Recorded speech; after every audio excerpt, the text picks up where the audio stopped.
नमस्कार, अनादि टीवी में आपका बहुत स्वागत है और मैं हूं आपके साथ अनुपमा खोपरे। आज सबसे पहले बात करेंगे मध्य प्रदेश के बजट की। जी हां, डॉक्टर मोहन यादव सरकार का पहला अंतरिम बजट आज पेश किया जाएगा। वित्त मंत्री जगदीश देवड़ा बजट पेश करेंगे। इस फाइनेंशियल ईयर के पहले 3 महीनों के लिए ये बजट करीब 1 लाख करोड़ का होगा, जिसमें इंफ्रास्ट्रक्चर, इंडस्ट्रियल, महिला, किसान, आदिवासी और युवाओं को केंद्र में रखकर कई प्रावधान किए जा सकते हैं। अंतरिम बजट में सड़क नेटवर्क को मजबूत करने, एक्सप्रेसवे के निर्माण को गति देने, औद्योगिक केंद्रों के विकास, स्टार्टअप को प्रोत्साहन देने के लिए संशोधित नीति के अनुरूप अनुदान देने के लिए भी राशि का प्रावधान किया जा सकता है। हालांकि सरकार अंतरिम बजट होने के चलते कोई नई घोषणाएं नहीं करेगी। मुख्य बजट लोकसभा चुनाव के बाद जुलाई में मॉनसून सत्र के दौरान पेश किया जाएगा। तो देखिए, बेहद ही खास ये बजट माना जा रहा है क्योंकि ये मोहन सरकार का पहला अंतरिम बजट होगा। ऐसे में साफ तौर पर मध्य प्रदेश की जो तमाम जनता है वो कई सारी उम्मीदें यहां पर लगा सकती है। स्पष्ट तौर पर आपको बता दें कि 1 लाख करोड़ से भी ज्यादा का लेखा अनुदान यानी कि अंतरिम बजट होने वाला है। वित्त मंत्री जगदीश देवड़ा ये जो बजट है वो सदन में रखेंगे। ऐसे में कई सारी उम्मीदें हैं, लेकिन क्या इन उम्मीदों पर ये जो अंतरिम बजट है या लेखानुदान है, क्या वो खड़ा उतर पाएगा जनता की उम्मीदों पर, यह सवाल है। लेकिन इसके लिए आज कुछ ही घंटों का इंतजार करना पड़ेगा और इंतजार के बाद मध्य प्रदेश में बजट को लेकर स्थिति स्पष्ट हो जाएगी कि आखिर जगदीश देवड़ा के पिटारे से कौन सी सौगातें निकलने वाली है। कई सारी उम्मीदें यहां पर जताई जा रही है और स्पष्ट तौर पर राज्य सरकार की ओर से कहा भी जा रहा था कि किसानों, महिलाओं और तमाम जो लोग हैं उनके लिए कहीं ना कहीं इस बजट में कुछ ना कुछ खास प्रावधान किए जाएंगे। और खास तौर पर जिस प्रकार से बीजेपी का नारा भी है कि महिला सशक्तिकरण का लगातार प्रयास किया जाएगा और इसी के तहत यहां पर लगातार कोशिश भी की जा रही है। आज इसी पर बातचीत करेंगे। हमारे साथ में खास पैनल भी जुड़ गया है, सीधे रुक कर लेते हैं और मैं आपका उनका तारुफ करवा देती हूं। प्रेम व्यास जी बीजेपी की ओर से, राजकुमार उपाध्याय कांग्रेस की ओर से और उसके साथ ही वरिष्ठ पत्रकार खिलावन चंद्रकार जी हमारे साथ में जुड़े हुए हैं। आप सभी मेहमानों का बहुत स्वागत है अनादि टीवी में। चर्चा की शुरुआत में सबसे पहले वरिष्ठ पत्रकार जी से ही करूंगी। खिलावन जी हमारे साथ में मौजूद है। खिलावन जी, किस प्रकार से देख रहे हैं, क्या उम्मीदें लगाए बैठे हैं कि मध्य प्रदेश की जनता के लिए इस बार क्या कुछ खास इसमें हो सकता है? देखिए अनुपमा, ये अंतरिम बजट है, लेखानुदान है और इसमें बहुत ज्यादा उम्मीद करना अच्छी बात नहीं है, क्योंकि 4 महीने के आय व्यय को लेकर के ही ये बजट प्रस्तुत किया जाएगा और 4 महीने जो जरूरी खर्चे हैं उसके लिए इसमें प्रावधान होंगे। वित्त मंत्री ने पहले ही घोषणा कर दी है कि नया कोई पुराने जो जितने योजना है उसको चालू रखा जाएगा और नई कोई योजना की घोषणा नहीं की जाएगी जी। और साथ ही उन्होंने ये भी कहा कि मोदी की गारंटी को पूरा करने के लिए सारे जतन किए गए इस बजट में। तो मुझे लगता है कि मोहन सरकार की ये पहली बजट तो नहीं कहा जा सकता, पहली अंतरिम बजट कहा जा सकता है। जुलाई महीने में 21 जुलाई के बाद या जुलाई महीने में हो सकता है पूर्ण बजट आए, तो उसमें पूरे लोखा जोखा, पूरे साल भर का लेखा जोखा रहेगा और उससे उम्मीदों को पिटारा निकलेगा। मोहन सरकार की क्या योजनाएं, मोहन सरकार की क्या नीतियां हैं और किस तरह से जनता को बेहतरी दे सकता है, किस तरह से निर्माण कार्यों को गति दिया जा सकता है, किस तरह से हितग्राही मूलक योजनाओं के लिए प्रावधान किया जा सकता है, इन सब बातों का उल्लेख होगा। तो मुझे लगता है कि 4 महीने के अंतरिम बजट है, लेखानुदान है, इस पर ज्यादा उम्मीद रखने की जरूरत मध्य प्रदेश की जनता को नहीं होनी चाहिए। जी बिल्कुल, लेकिन खिलावन जी, जिस प्रकार से देखा जाए तो लोकसभा चुनाव है, ऐसे में निश्चित तौर पर जनता उम्मीद लगाए बैठती है, क्योंकि जब भी चुनाव करीब आते हैं तो जनता ये सोचती है कि हाँ, अगर बजट भी होगा या लेखानुदान भी होगा तो कहीं ना कहीं जनता को सौगात तो मिलेगी, कयास लगाए जा सकते हैं। ठीक है, मैं रुक कर लेती हूँ राजकुमार जी का, जो कि कांग्रेस की ओर से हमारे साथ में जुड़े हुए हैं। क्या लगता है, क्या उम्मीदें जता रहे हैं राजकुमार जी कि क्या इस बजट से या फिर लेखानुदान से मध्य प्रदेश में विकास होगा? ये 4 महीने का जो लेखानुदान अभी जी प्रस्तुत होगा उसमें उम्मीदें कमी दिख रही है, क्योंकि इस बजट में मुझे लगता है कि अभी सिर्फ जो योजनाएं चला रहे हैं केंद्र और राज्य सरकार, सिर्फ वही चलेगी। नई योजनाओं का पिटारा तो अभी मुश्किल है कि कोई खोल पाए, परंतु हम लोग अपेक्षा करते हैं कि इस अल्प बजट जो अभी अनुपूरक बजट जिसको लेखानुदान है, इसमें एक सभी मध्य प्रदेश सरकार की जितनी संस्थाएं उनकी वार्षिक अनुदान की और वार्षिक लेखा जोखा भी इसमें साथ हो जाए तो पिछले जो कार्यकालों का बजट है उसके हिसाब से जब अपन ने कार्य किए हैं उसकी भी सूचनाएं जनता और विधान पटल के सदस्यों को मिल सके।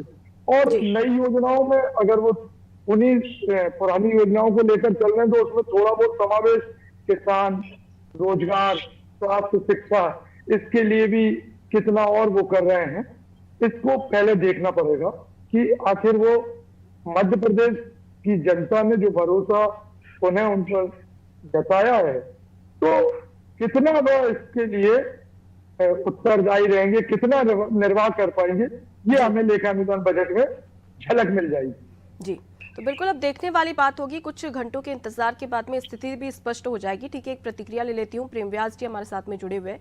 प्रेम व्यास जी, क्या लगता है कि क्या इस लेखानुदान से मध्य प्रदेश की तस्वीर और तकदीर दोनों बदलेगी? देखिए अनुपमा जी, निश्चित रूप से जो योजनाएं और जो योजनाएं का क्रियान्वयन पूर्व से चला आ रहा है उन्हीं योजनाओं को गति देने का अगर कार्य करेगा तो यह अंतरिम बजट करेगा।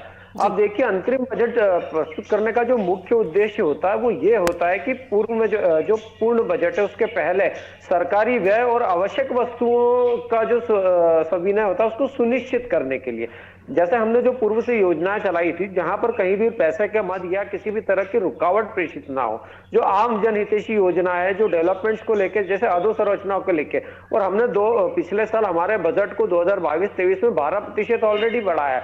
उस बजट को सुचारू रूप से उस बजट का क्रियान्वयन आम जनता के हित में करना, ये हमारी प्राथमिकता है। चाहे जैसे अभी केंद्र के द्वारा सिकल सेल एनीमिया को लेकर बात की गई थी तो 50 करोड़ रुपए पूर्व से हमने उस बजट में प्रदर्शित किया था, और उन्हीं बजट्स को सुचारू रूप से चलाना, चाहे वो अधोरचना इंफ्रास्ट्रक्चर की बात हो, चाहे वो पर्यटन की बात हो, चाहे वो युवा शक्ति की बात हो, उद्योगों की बात हो, महिला सशक्तिकरण की बात हो, चाहे वो विभिन्न तरह के योजनाओं की बात हो, तो सबको सुचारू रूप से चलाना और विकास के पथ पर अग्रसर करना, ये हमारा प्रमुख उद्देश्य है। और अभी जो 3 से 4 महीने का समय है, टिपिकली अभी हमको केंद्र की तरफ से और 6500 करोड़ रुपए अतिरिक्त व्यय मिला है, तो निश्चित रूप से ये दोनों का जो समावेश होगा तो ये विकास के पथ पर मध्य प्रदेश को अग्रसर करेगा। जी ठीक है, एक प्रतिक्रिया में आर.के. पालीवाल जी से भी ले लेती हूँ। आर्थिक विशेषज्ञ हमारे साथ में जुड़ गए हैं। पालीवाल जी, अगर हम बात करें, सबसे पहले मध्य प्रदेश में लाखों करोड़ों रुपए का कर्जा है और अब ऐसे में सरकार, सबसे बड़ी प्रॉब्लम और सबसे बड़ी चुनौती यहाँ पर सरकार के लिए यही है कि आखिर रेवेन्यू कैसे जनरेट किया जाए, इसके लिए आपकी प्रतिक्रिया? देखिए, जहां तक आम जनता का सवाल है जी, आम जनता को सुविधाएं चाहिए, और आजकल अगर मैं थोड़ा सा स्पष्ट तरह से बोलूं, आजकल सरकारों का हो गया है कि वो सत्ता पे कैसे काबिज रहें। उनको क्या है, वो जैसे महिलाओं के खाते में पैसा डाल दो, थोड़ा किसानों के खातों में डाल दो, थोड़ा सा बुजुर्गों के खातों में डाल दो, ये देर तक चलने वाला नहीं है, क्योंकि इससे आपका एक तो रेवेन्यू जनरेट नहीं हो रहा है जी, दूसरा एक्सपेंडिचर आप किए जा रहे हैं जी, तो आपको कर्ज लेना पड़ेगा, और ऑलरेडी कर्ज इतना बढ़ चुका है कि अब रेवेन्यू हम बढ़ाएंगे भी तो कर्ज अदायगी में वो खर्च हो जाएगा। तो एक अच्छा बजट वो माना जाता है जिसमें रेवेन्यू जनरेशन की प्रोसेस को बढ़ाया जाए।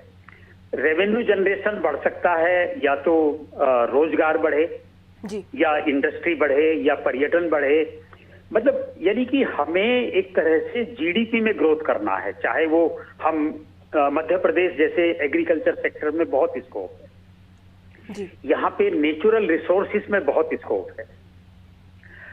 अब जब तक हम अपना रेवेन्यू जनरेट नहीं करेंगे तो ये कर्ज के जाल में हम लोग फंसते जाएंगे, और कर्ज लगातार बढ़ता जाएगा। मतलब लोक लुभावन चीजें हो सकती हैं कि भाई घर बैठे 1 करोड़ महिलाओं के खाते में ये डाल दिया, लेकिन इसका तो कोई अंत नहीं है जी। इसलिए मुझे लगता है कि अच्छा बजट वही होगा जो लॉन्ग टर्म योजना बनाए, जो रेवेन्यू जनरेशन की भी बात करे, केवल खर्च की बात ना करे जी। और अगर हमें खर्च भी करना है तो बजट में प्रावधान होना चाहिए अच्छी सड़कें बनने का। सब जानते हैं मध्य प्रदेश में ग्रामीण सड़कों की हालत बहुत खराब है। ग्रामीण क्या, भोपाल की सड़क आप देख लीजिए, 4-4 साल से सड़कों की ठीक से रिपेयर नहीं हुई। तो अगर आपको इंडस्ट्री को डेवलप करना है, आपको लोगों को स्वरोजगार देना है, लघु उद्योगों को बढ़ाना है, तो आपको सड़कें अच्छी करनी पड़ेंगी। लोगों को बिजली आपको उपलब्ध करानी पड़ेगी। गांव में सिंचाई के लिए बिजली अभी भी 10 घंटे मिलती है, और वो मतलब रात में मिल रही है, कभी आधी रात को मिल रही है। तो इन सुविधाओं पे अगर हमारे पास सफिशिएंट बिजली होगी, किसान को दिन में बिजली मिलेगी, तो वो बेचारा रात को आराम भी कर पाएगा। इन चीजों पे बजट में आई एम सॉरी टू से ध्यान देना बंद हो गया है जी। तो मुझे खुशी होगी कि अगर इस तरह का बजट आए जिसमें सबसे ज्यादा रिसोर्स और रेवेन्यू जनरेशन पे बात हो। जी ठीक है, प्रेम व्यास जी सुन रहे होंगे आपकी बात पालीवाल जी, इनसे एक बार प्रतिक्रिया लेना चाहूंगी।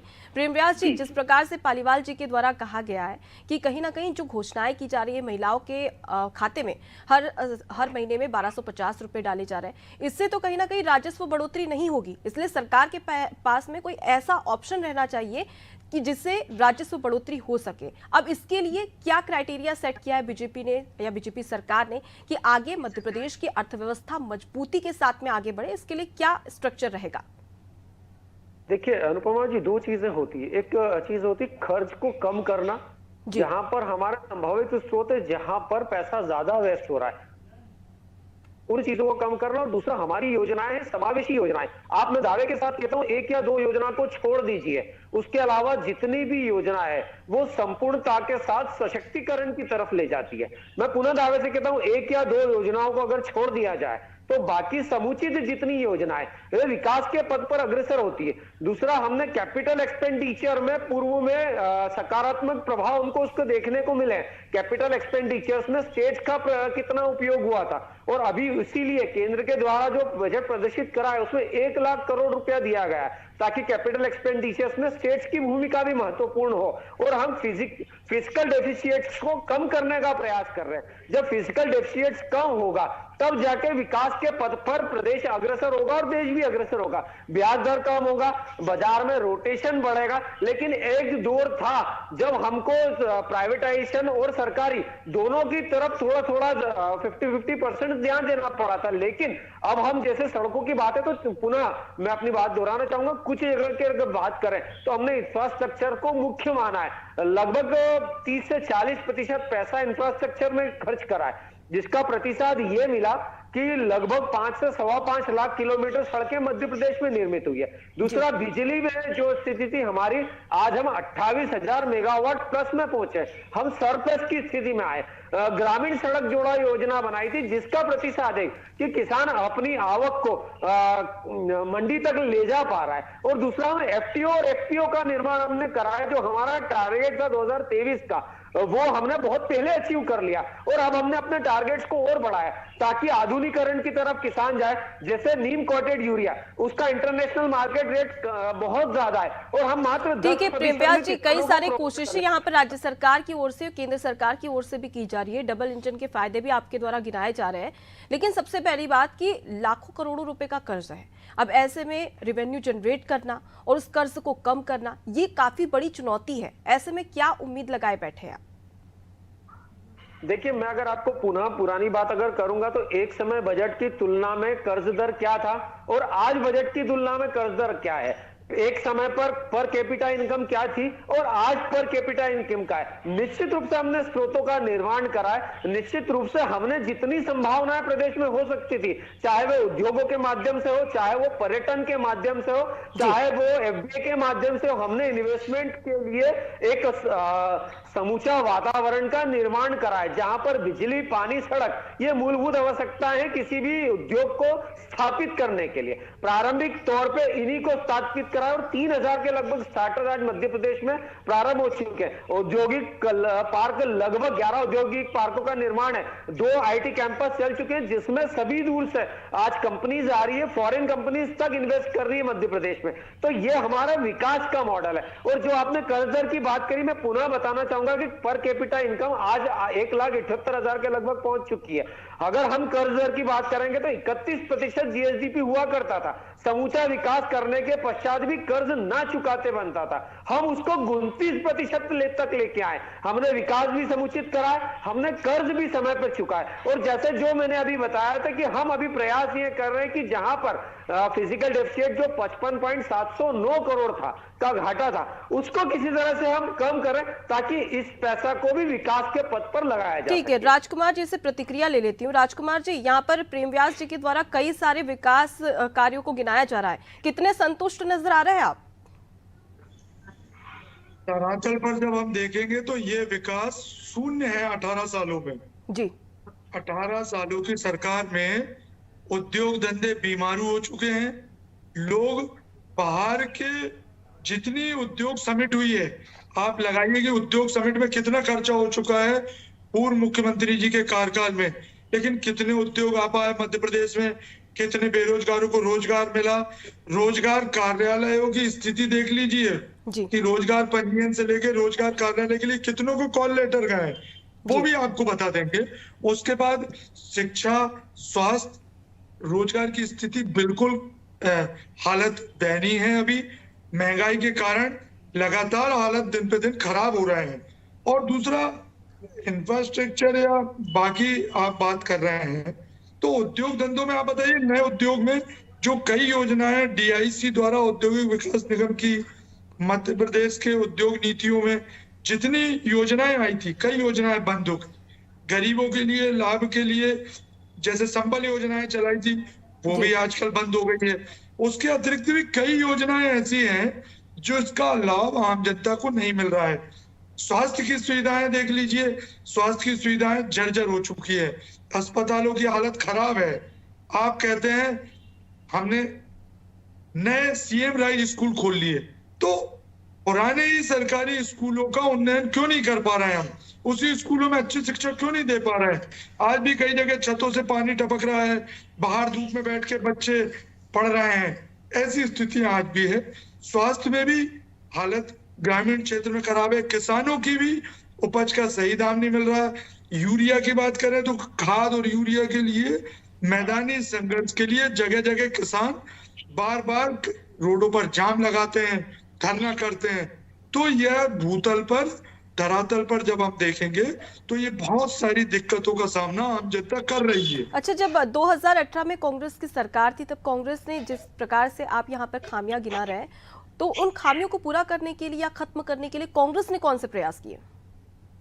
देखिए, बिजली की छूट दी थी, 100 यूनिट बिजली का मल्लाह सरकार जी ने। किसानों का कर्जा माफ हुआ था 2 लाख तक का, वो भी बार बार विधानसभा में बंडल ले जाकर दिखाया गया।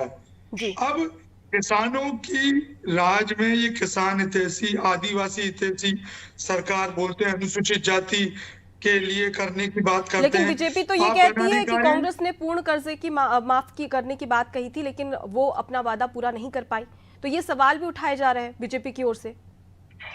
देखिए, सरकार ही नहीं चल पाई 16 महीने में। जब आप कह रहे हैं कि 15 साल 18 साल में जब आप काम नहीं कर पा रहे हैं तो 16 महीने में अपेक्षा। राहुल गांधी के द्वारा तो 10 दिन की बात कही गई थी ना कर्ज माफी के लिए। तो कर्ज माफी हुआ था और उसका पूरे तरीके से तो नहीं हुआ था, बीजेपी तो यही कहती है।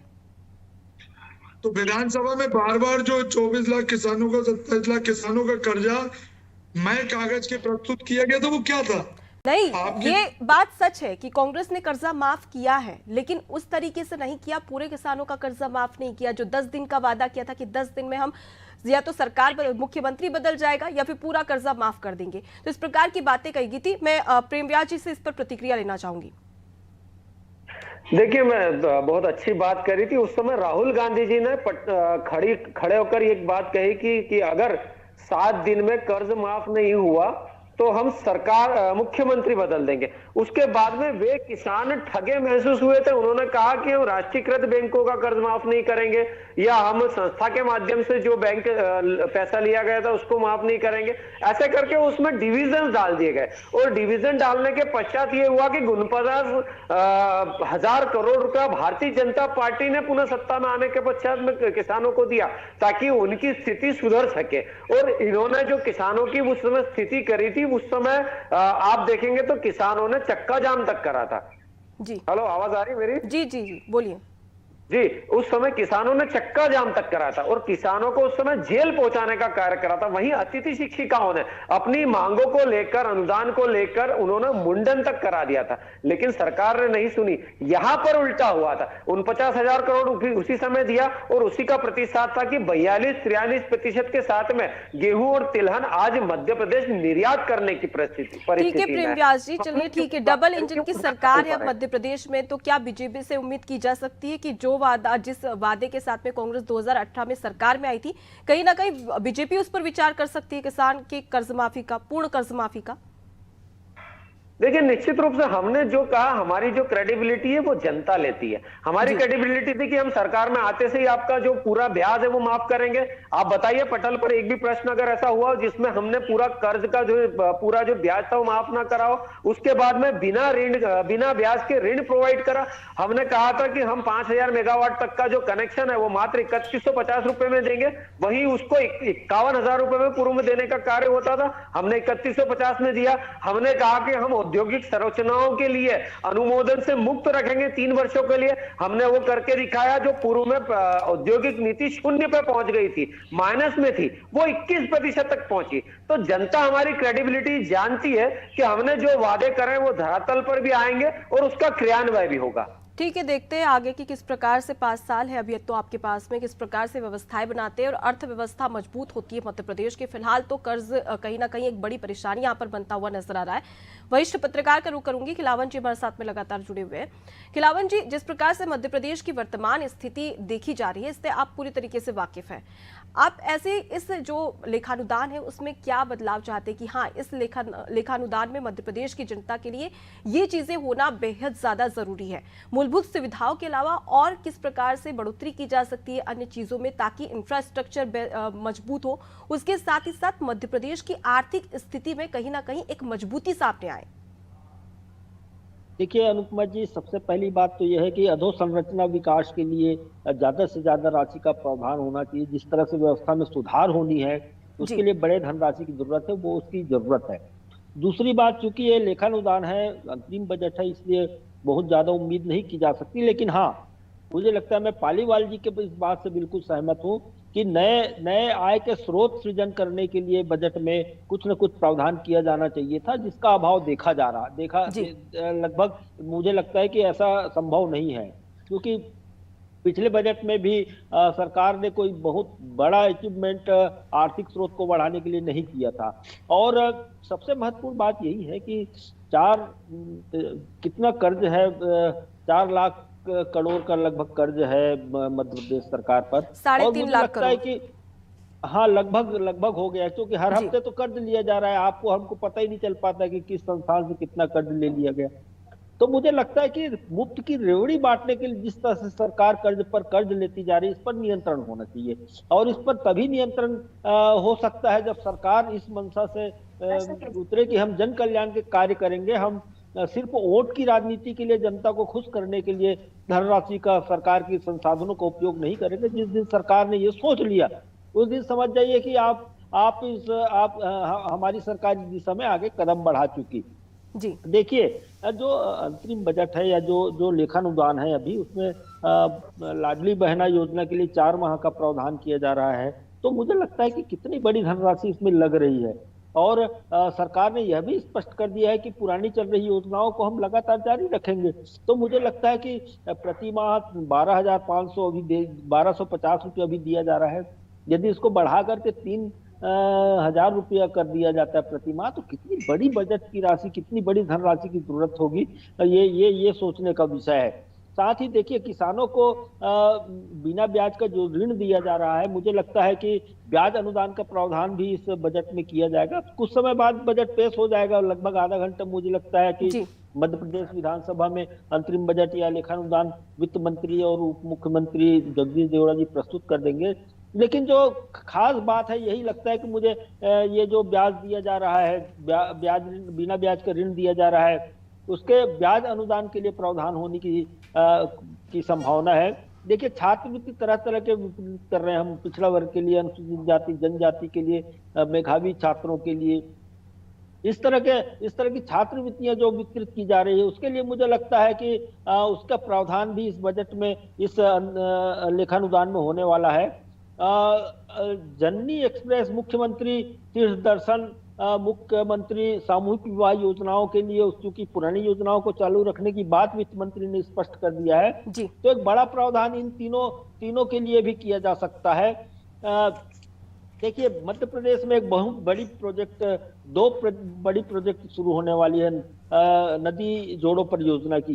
केन बेतवा की बात जहां तक है, केन बेतवा के लिए केंद्र सरकार ने अपनी धनराशि जारी कर दी है इस बजट में, अंतरिम बजट में। तो मुझे लगता है कि मध्य प्रदेश सरकार भी अपनी इस लेखानुदान में कुछ न कुछ राशि, राज्यांश का जो राशि है वो जारी करेगी और इस योजना को ताकि गति प्रदान किया जा सके। बिल्कुल, तो अब ऐसे में देखने वाली बात यही होगी खिलावन जी की किस प्रकार से जब लेखानुदान पेश किया जाता है वित्त मंत्री जगदीश देवड़ा के द्वारा, तो क्या कुछ खास उनके पिटारे में से निकलता है मध्य प्रदेश की जनता के लिए। हालांकि इसके लिए कुछ इंतजार करना पड़ेगा। ठीक है, पालीवाल जी का रुख कर लेती हूँ मैं। जिस प्रकार से कई सारी समस्याएं यहाँ पर गिनाई जा रही है पालीवाल जी, तो क्या लगता है कि इसके लिए मध्य प्रदेश की अर्थव्यवस्था को मजबूत बनाने के लिए सरकार क्या प्रयास कर सकती है?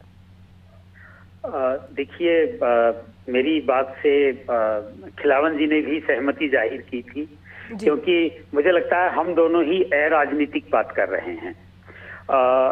राजनीति में सत्ता पक्ष और विपक्ष तो अपने अपने तरह से बात करते हैं, लेकिन हमको लगता है कि आप आर्थिक विशेषज्ञ कहें या हमारे पत्रकार साथी को कहें, हम जनता की बात कहने की कोशिश कर रहे हैं।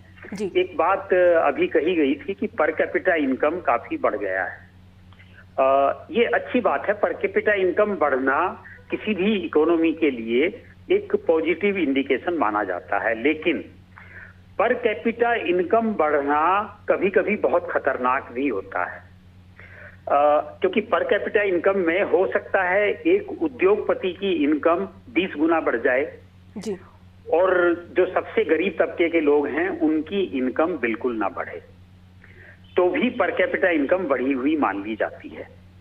तो जब तक हम इस पर कैपिटा इनकम को फर्दर बाइफरकेट नहीं करेंगे, जी, ये नहीं बताएंगे कि किसानों की पर कैपिटा इनकम कितनी बढ़ी, मजदूरों की पर कैपिटा इनकम कितनी बढ़ी, आदिवासी समुदाय की पर कैपिटा इनकम कितनी बढ़ी, और प्रोफेशनल्स की पर कैपिटा इनकम कितनी बढ़ी, तब तक ये पर कैपिटा इनकम वाला जो आंकड़ा होता है, ये बड़ा भ्रामक आंकड़ा होता है जी।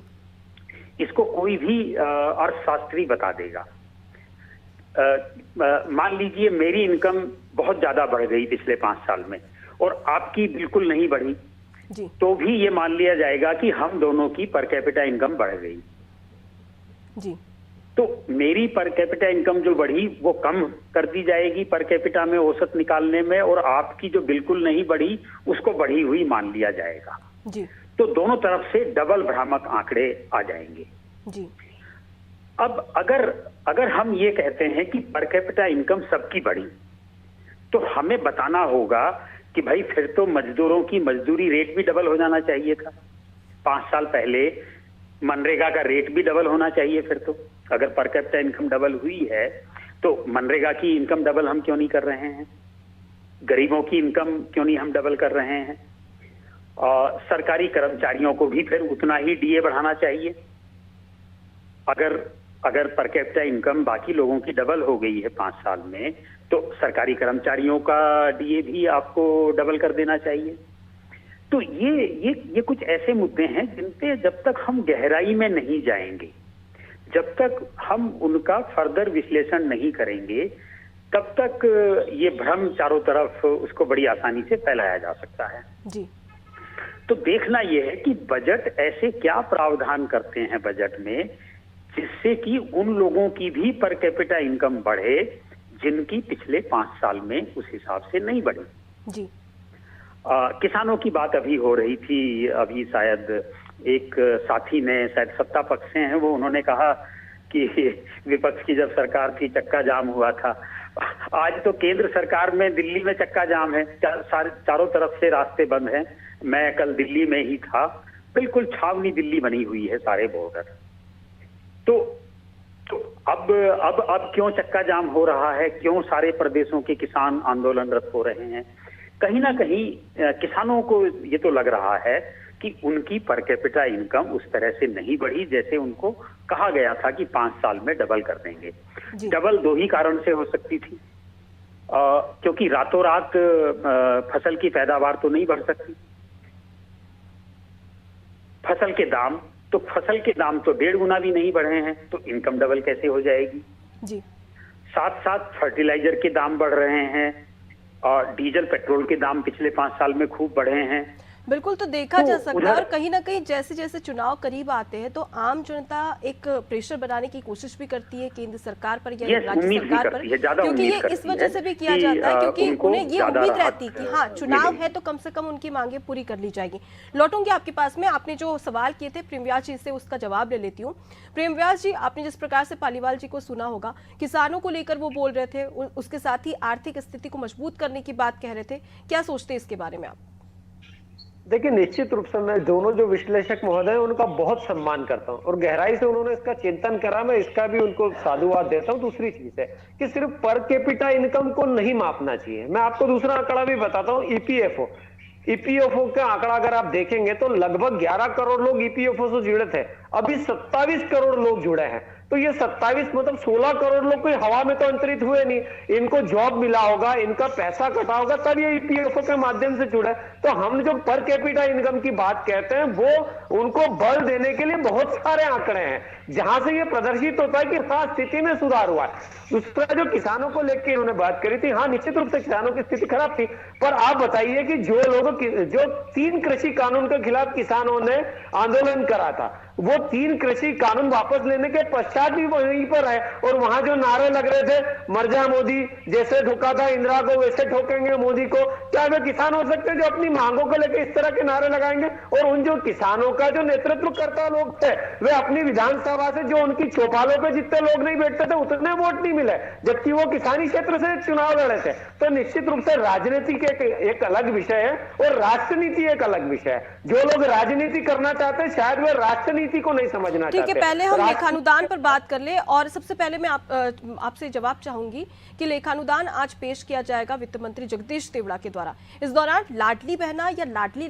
लक्ष्मी से ज्यादा जरूरी होता है कि महिलाएं सुरक्षित रहे, यानी कि सुरक्षित महिला। अब इसको लेकर क्या इसमें वित्त मंत्री प्रावधान कर सकते हैं इस लेखानुदान में?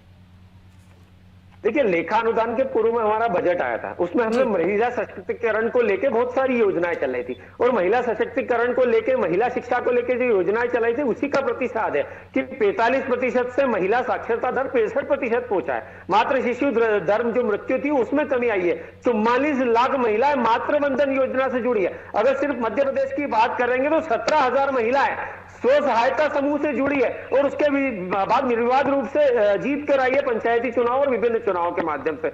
अभी जो लोन सेक्टर्स की जो रिसेंटली जो चीजें निकल कर आई है उसमें लगभग 45% नई महिला उद्यमियों ने एनरोल करा और उन्होंने लोन प्राप्त करा और उसके बाद उद्योगों में भी आगे बढ़ी है। तो और दूसरा, हमने फास्ट ट्रैक कोर्ट्स का निर्माण करा था। लगभग ऐसे 57 केसेस जो फास्ट ट्रैक कोर्ट्स में चला और जिसमें अपराध प्रदर्शित हुआ था उसमें मृत्युदंड की सजा भी दी गई है। दूसरा, जो धरातल पर हमने कार्य कर रहे हैं वे सभी के लिए, आम जन के लिए, किसानों के लिए, आदिवासी वर्ग के लिए हमने एकलव्य विद्यालयों का निर्माण करा, आवासीय परिसर का निर्माण करा, हमने वहीं पर तेंदुपत्ता संग्रहियों तो के मैं लिए इसकी प्रतिक्रिया ले लेती हूँ। राजकुमार जी लगातार हमारे साथ में जुड़े हुए हैं। राजकुमार जी, जिस प्रकार से प्रेमराज जी के द्वारा कहा जा रहा है महिला सशक्तिकरण को लेकर, महिलाओं को विकसित करने को लेकर, उनकी आर्थिक स्थिति को मजबूत करने को लेकर, इस पर आप क्या सोचते हैं कि क्या वाकई में बीजेपी की ओर से प्रयास किया जा रहा है? देखिए, बीजेपी की ओर से प्रयास क्या किया जा रहा है वो सब चीजें अभी समझ आ रही है। महिलाएं सबसे ज्यादा इस मध्य प्रदेश में असुरक्षित है। उसके बाद गरीबी की बात कर रहे हैं तो मैंने एक बार और बताना चाहता हूं कि बीपीएल एवाई कार्डों की संख्या के आधार पर आप देख लीजिए कि गरीब कौन है। एक तो वो आपको निर्धारण हो जाएगा धरातल पर।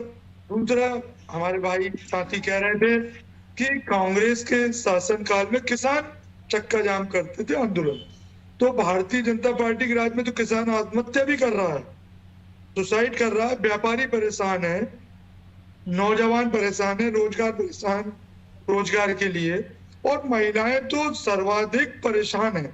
महिलाओं को आप कहते हैं स्व सहायता समूह में इतना उपयोगी किया। कितनी राशन दुकानें महिलाओं के पास है मध्य प्रदेश में? मध्य प्रदेश में सर्वाधिक राशन दुकानें भारतीय जनता पार्टी के कार्यकर्ताओं के पास होगी, वो चला रहे हैं। महिलाओं को कहां मोबिलाइज किया जा रहा है? एक दल विशेष और एक नेता विशेष के समर्थक सत्तासीन लोग इन पर कब्जा करके रखे हुए हैं, जिससे आपको उसकी जांचें जब करेंगे तो उसमें भी समझ आएगी। तो आप ये मत आंकड़े मत पेश करिए कि हमने स्व सहायता समूह में कितने सारे लोनों के जो किसानों के लिए जो लोन दिए थे उसके कारण कुर्की हो रही है। बिजली के जब बिल आते हैं तो उनके घर के सामान जब्त किए जाते हैं, तब ये बातें क्यों नहीं सामने आती है? प्रेमराज जी, यहाँ पर राजकुमार जी की ओर से कई सारी बातें कही गई है। एक और आप कह रहे हैं कि कई सारे विकास कार्य किए गए हैं, महिलाओं को सशक्त करने के लिए कई सारे प्रयास किए भी जा रहे हैं और किए भी गए हैं। लेकिन वहीं दूसरी ओर कांग्रेस की बात कर ली जाए तो कांग्रेस तो कहती है कि भाजपा की सरकार में सबसे ज्यादा असुरक्षित महिलाएं हैं। क्या कहेंगे आप? देखिए, 24 घंटे में इन्फ्लेशन दर क्या है? आप पूरे देश की बात उठा लीजिए, मैं दावे के साथ कह रहा हूँ 24 घंटे में अगर जीरो टॉलरेंस की नीति के तहत कार्य हो रहा है तो मध्य प्रदेश में हो रहा है। और जीरो टॉलरेंस के साथ में भी ये ध्यान रखा जा रहा है कि पूर्णता के साथ में जांच होने के पश्चात निर्धारण हो कि अपराधी वास्तविकता में अपराधी है कि नहीं, और अगर है तो हमने फास्ट ट्रैक कोर्ट्स का निर्माण करा है। आप देखिए, पूर्व में इनकी राजस्थान सरकार थी, वो पटल पर खड़े थे, ये कहती थी कि 65% केस फर्जी होते हैं, महिलाएं झूठ बोलती है। वहीं हमने 0% की टॉलरेंस की नीति पे आप एक भी अपराध ऐसा बताइए जिस पर कार्रवाई ना हुई हो। और मैंने आपको पूरा बताया कि लगभग 57 केसेस फास्ट ट्रैक कोर्ट्स में चला के अपराध दर तय की गई है, मृत्युदंड की सजा तय की गई। दूसरा, इन्होंने कहा राशन की दुकानें नहीं है। आज की तारीख में उठाकर देख लीजिए, पूर्व के समय से चली आ रही सबसे ज्यादा दुकानें अगर किसी की है तो किस दल की है, मैं नाम नहीं लेना चाहूंगा। दूसरा, महिलाओं ने कितने चीजों के लिए आवेदन करा है और जिसमें महिलाओं के आवेदन रिजेक्ट हुए हैं। चौथा, उद्योग में कितनी महिलाएं ने आज स्टार्टअप्स ऑन करे हैं, जिन स्टार्टअप्स के लिए उन्होंने लोन प्रक्रिया से अपने आप को जोड़ा था, उसमें लगभग 45% महिलाओं ने लोन प्राप्त करा है। और ये कह रहे हैं आंकड़ों की बात ना की जाए तो जितनी बातें आप लाते हैं वे भी आंकड़ों के माध्यम से हम इंटरनेशनल मॉनिटरिंग फंड का आंकड़ा लेके आते हैं, जिसमें मनमोहन सिंह जी ने स्वयं काम किया हुआ है। हम नीति आयोग की रिपोर्ट लेके आते हैं जो भारत की विश्वसनीय रिपोर्ट है। जितने भी आंकड़े मैं कोट कर रहा हूं, विश्व बैंक की जो बात है जिसमें 2.5 करोड़ लोग बहुआयामी गरीबी से मुक्त हुए हैं, वे ऐसे सोर्सेस है जो सोर्सेस विश्वसनीय है। हमने कुछ भी कोई भी ऐसे सोर्स का यहां पर उदाहरण नहीं दिया जो मनगढ़ंत हो। दूसरा, जो मैंने कहा कि आम जन विकास के लिए, महिला सशक्तिकरण के लिए मैंने जितने भी आंकड़े दिए, भारत सरकार ने प्रथम पोजीशन दी है मध्य प्रदेश को। लेकिन कांग्रेस तो यही कहती है कि असुरक्षित है महिलाएं। ठीक है राजकुमार जी, आपकी प्रतिक्रिया चाहूंगी मैं। अभी तत्काली अभी एक खबर अभी पता चली है कि शायद शिवपुरी में भी अभी कुछ एक घटना हुई है बच्ची के साथ। तो रोज ये घटनाएं हो रही हैं और हमारे साथी कह रहे हैं कि महिलाएं बिल्कुल सुरक्षित है।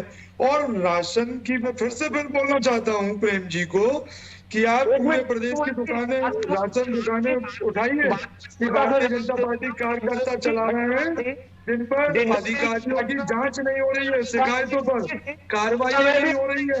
आप बताइए ना। उनको ले जाकर बंद कर दिया था और हमने ये बात कही थी कि जांच होगी। और अभी 3 दिन पहले का स्टेटमेंट सम्माननीय उसी महीने उसी बच्ची का और उसके परिवार का 3 दिन पूर्व का स्टेटमेंट की बरगला कर अपराध दर्ज करवाया गया, जो पूर्व में टीआई एडिशनल एसपी महोदय ने कहा था। वो हमने दर्ज होने पर भी जांच होकर कार्रवाई हो, उसमें किसी को आपत्ति नहीं है, परंतु कि वो व्यक्ति अपराधी है कि नहीं। हमने चलिए ठीक है, मुद्दे से नहीं भटके, फिलहाल के लिए हम लेखानुदान पर बात कर रहे थे, उसी पर है तो ज्यादा बेहतर होगा। समय काफी कम है और जाहिर तौर पर आज मध्य प्रदेश का लेखानुदान यानी कि वित्त मंत्री जगदीश देवड़ा बजट पेश करने वाले हैं। ऐसे में आप सभी भी मध्य प्रदेश वासी है, तो मैं आपसे एक एक प्रतिक्रिया चाहूंगी कि आप इस लेखानुदान में कितना बदलाव चाहते हैं, क्या चाहते हैं कि इसमें ऐड किया जाए जिससे कि मध्य प्रदेश की प्रगति हो सके। सबसे पहले मैं शुरुआत करूंगी पालीवाल जी, आपकी प्रतिक्रिया चाहूंगी इस पर। देखिए, जैसे कि सब कह रहे हैं कि अंतरिम बजट है, उसमें बहुत ज्यादा उम्मीद नहीं होगी। मेरा तो एक ही बस जो मैंने शुरू में कहा था कि किसी भी बजट में अगर हम राजस्व बढ़ाने की बात करते हैं और राजस्व भी हम इस तरह से बढ़ाएं कि साथ साथ जनता का भी सोर्स ऑफ इनकम बढ़े, तो क्योंकि एक तो ये होता है कि हम टैक्स का रेट बढ़ा के भी हम ज्यादा वसूली कर सकते हैं राजस्व की, वो तो एक बहुत शॉर्टकट होगा और जनता को उससे नुकसान होता है। दूसरा ये होता है कि हम जनता की इनकम भी बढ़ाएं और उससे रिलेटेड हम जो रेवेन्यू हमें आएगा तरह तरह से, चाहे वो हमें एक्सपोर्ट करके आए, चाहे वो हमें टैक्सेशन के माध्यम से आए, बढ़ी हुई आय के ऊपर, तो तभी हम लॉन्ग टर्म अपने आप को कह सकते हैं कि हम अपनी जनता को सशक्त कर रहे हैं, अपने प्रदेश को सशक्त कर रहे हैं। महिलाओं और प्रदेश को सशक्त करने के लिए इस प्रकार का प्रयास किया जा सकता है या फिर इसमें और महिलाओं के लिए जहां तक सवाल है, सेल्फ हेल्प ग्रुप एक बहुत अच्छी टेक्निक है और उसका जितना ज्यादा से ज्यादा उपयोग किया जाए। अभी हम क्या देख रहे हैं कि सेल्फ हेल्प ग्रुप तो बहुत बन गए हैं, लेकिन अगर सही मायनों में देखें कि उसमें कितने ग्रुप एक्टिव हैं जी, तो आप पाएंगे कि 90% सेल्फ हेल्प ग्रुप, मैं बिल्कुल बहुत जिम्मेदारी से कह रहा हूं कि 90% के आसपास जो सेल्फ हेल्प ग्रुप हैं जी, वो कोई 6 महीने चल के बंद हो गया है, कोई साल भर चल के बंद हो गया है और बहुत से ग्रुप तो कागजों पे केवल इसलिए बने हैं। कोशिश करूंगी कि वो विचार करें। ठीक है, समय काफी कम है, माफी चाहूंगी पालीवाल जी। खिलावन जी, मैं आपसे प्रतिक्रिया चाहूंगी 10 सेकंड में, अपनी बात रखिए। तो आप बिल्कुल ये कीजिए कि कागज पे काम ना हो, जमीन पे काम हो सारे। बिल्कुल पालीवाल जी, अब मैं खिलावन जी से चाहूंगी कि वो इस पर प्रतिक्रिया दिए कि आखिर ये लेखानुदान में क्या चाहते हैं कि वो ऐड करे सरकार जिससे कि मध्य प्रदेश की प्रगति हो सके। देखिए, जैसा कि पालीवाल जी ने कहा, या मैं भी पहले से कहता आया हूँ कि ये अंतिम बजट है और लेखानुदान है, इस पर बहुत ज्यादा उम्मीद नहीं की जा सकती। लेकिन हाँ, मुझे लगता है कि सरकार के आय के स्रोत बढ़ाने के संकेत मिलने चाहिए थे। हल्का संकेत मिल जाता, हल्का फुल्का संकेत मिल जाता, उसका मिलना चाहिए। मुझे लगता है कि क्योंकि ऐसा कम होता है, इसलिए संकेत इस तरह का नहीं मिलने वाला है लेखानुदान में। दूसरी बात यह है कि जो फ्री के जो रेवड़ी बांटने की संस्कृति है, उसमें लगाम, ठीक है, रेवड़ी बांटने की संस्कृति पर लगाम लगना चाहिए। ठीक है, राजकुमार जी 10 सेकंड में अपनी प्रतिक्रिया दीजिए।